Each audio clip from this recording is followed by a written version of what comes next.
नमस्कार दोस्तों। तो इस वीडियो में हम सीबीएसई की 10वीं कक्षा की किताब की प्रश्नावली 7.4 के प्रश्न क्रमांक 6 को हल करने वाले हैं। इसमें हमारे पास एक त्रिभुज है, त्रिभुज ABC, जिसमें A, B और C के निर्देशांक हमें दिए हैं। तो मान लीजिए कि ये है बिंदु A, ये है B और ये है C। A के निर्देशांक हैं 4,6, B के निर्देशांक है 1,5 और C के निर्देशांक हैं 7,2। इसकी भुजाओं AB और AC को क्रमशः D और E पर प्रतिच्छेद करते हुए एक रेखा इस प्रकार खींची गई है कि AD और AB का अनुपात बराबर है AE और AC के अनुपात के, और ये बराबर है 1/4 के। तो त्रिभुज ADE का क्षेत्रफल ज्ञात कीजिए और इसकी तुलना त्रिभुज ABC के क्षेत्रफल से कीजिए। तो यहाँ पर हमें AD और AB का अनुपात दिया है। अगर हमें AD और DB का अनुपात या DB और AD का अनुपात दिया होता तो हम इन बिंदु D और E के निर्देशांक जो हैं वो आसानी से ज्ञात कर सकते थे। तो यहाँ से हम DB और AD का अनुपात और CE और AE के अनुपात को ज्ञात कर लेंगे। तो यदि हम इसका व्युत्क्रम ले लें तो हम लिख सकते हैं कि AB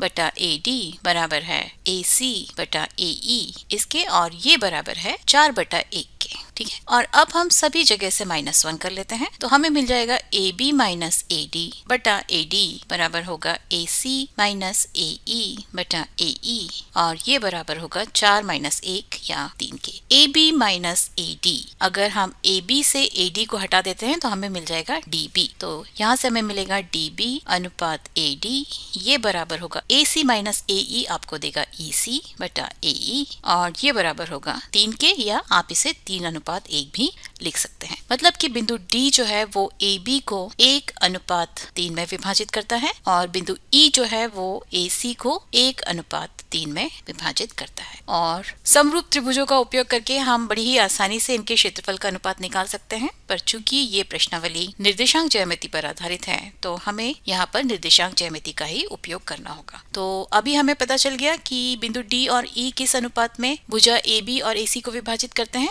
तो हम बिंदु D और E के निर्देशांक निकाल लेंगे। तो बिंदु D का x निर्देशांक होगा 1 गुणा 1 प्लस 4 गुणा 3 डिवाइडेड बाय 3 प्लस 1 के, या ये बराबर होगा 1 प्लस 12 डिवाइडेड बाय 4 या 13 डिवाइडेड बाय 4 के।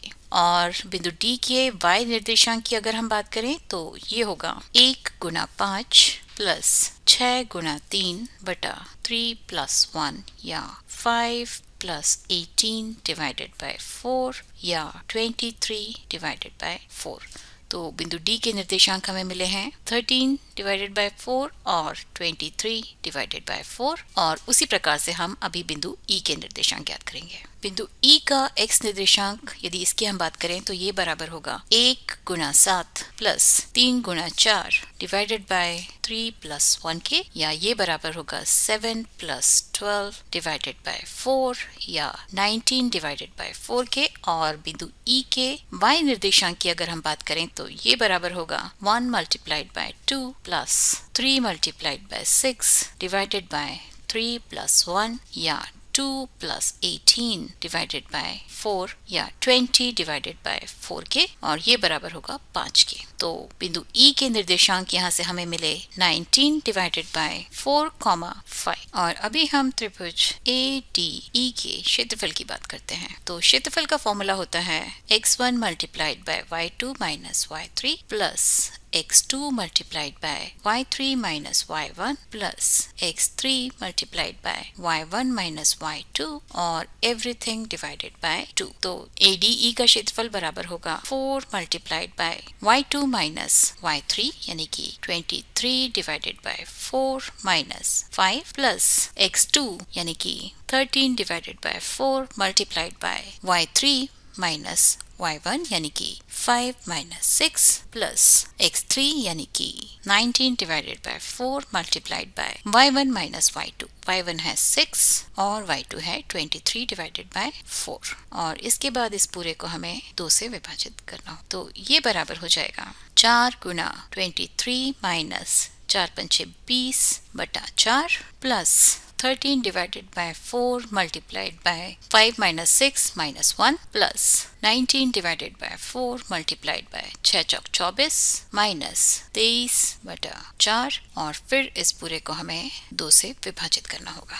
तो ये बराबर होगा, इस 4 से ये 4 कैंसिल हो जाएगा और 23 माइनस 20 आपको देगा 3, -1 मल्टीप्लाइड बाय 13 आपको देगा -13 और ये डिवाइडेड बाय 4 इधर पर है, plus 19 divided by 4 multiplied by 24 minus 23 होगा 1 डिवाइडेड बाय 4 और फिर इस पूरे को आपको 2 से विभाजित करना है। तो इसे हम यहाँ पर 1/2 इस तरह से लिख लेते हैं। ये बराबर हो जाएगा 1/2 और इस ब्रैकेट के अंदर अगर आप एलसीएम लेंगे तो आपको एलसीएम मिलेगा 16, फिर 16 तिया 48 माइनस 13 चौक 52 प्लस 19 या ये बराबर हो जाएगा 1/2 गुना 48 प्लस 19 होगा 67 माइनस 52 डिवाइडेड बाय 16 या ये बराबर हो जाएगा 1/2 गुना 15/16 या 15/32 के। तो यहाँ से आपको त्रिभुज ADE का क्षेत्रफल जो है वो मिला 15/32 स्क्वायर यूनिट्स के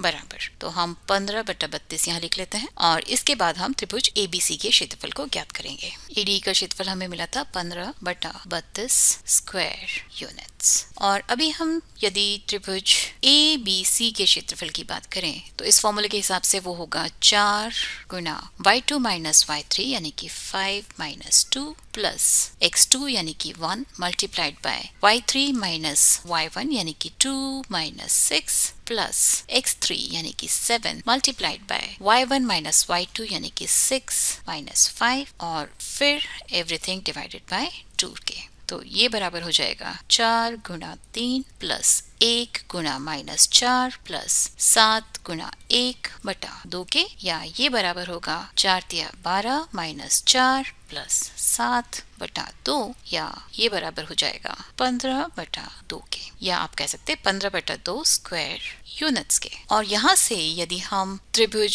ADE और त्रिभुज ABC के क्षेत्रफल की बात करें तो इनका अनुपात जो है वो बराबर होगा। त्रिभुज ADE का क्षेत्रफल है 15/32 और त्रिभुज ABC का क्षेत्रफल है 15/2 या इसे आप लिख सकते हैं 15/32 गुना 2/15। इस 15 से ये 15 कैंसिल हो जाएगा और ये होगा 2 एकम 2 2 छंग 12 यानी कि ये बराबर है 1/16 के। या आप कह सकते हैं कि त्रिभुज ADE के क्षेत्रफल और त्रिभुज ABC के क्षेत्रफल का अनुपात 1:16 है। जी हाँ, समरूप त्रिभुजों का उपयोग करके आप सीधे सीधे यहाँ से इन दोनों के क्षेत्रफल का अनुपात जो है वो ज्ञात कर सकते थे, जहाँ पर दो समरूप त्रिभुजों के क्षेत्रफल का अनुपात उनकी भुजाओं के अनुपात के वर्ग के बराबर होता है। ये हमने पहले ही सीख लिया है। तो यहाँ पर त्रिभुज ADE और त्रिभुज ABC के क्षेत्रफल का अनुपात जो है उनकी भुजाओं AD अनुपात AB